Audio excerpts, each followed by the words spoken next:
Takže čauky lidičky a zlatička. Já vás vítám u svého druhého videa na mém kanálu.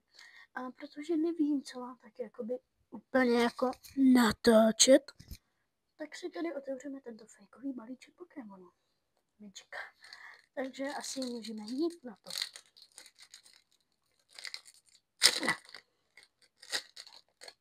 Ano, jsou to fejkové Pokémony, jde to vidět, jestli to poznáte takhle.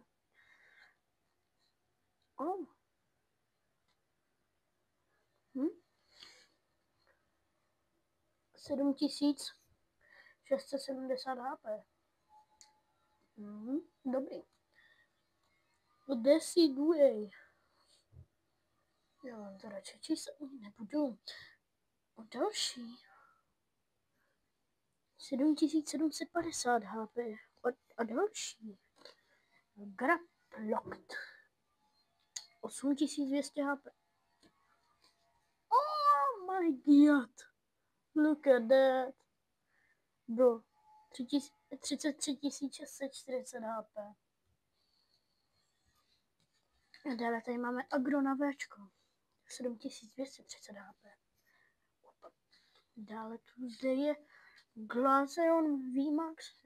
Já fakt nevím, jak se to čte, tam jsem plný deběž. VMAXka. 26310 HP.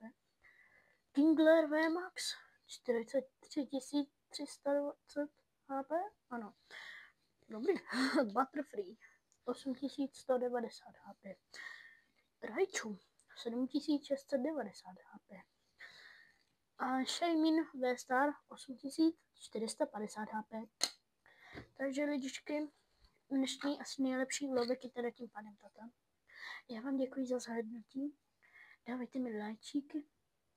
A mějte se fanfárově. Můžete si podívat i na mé minulé uvítací video, kde jsem vás tak trošku uvedl do děje.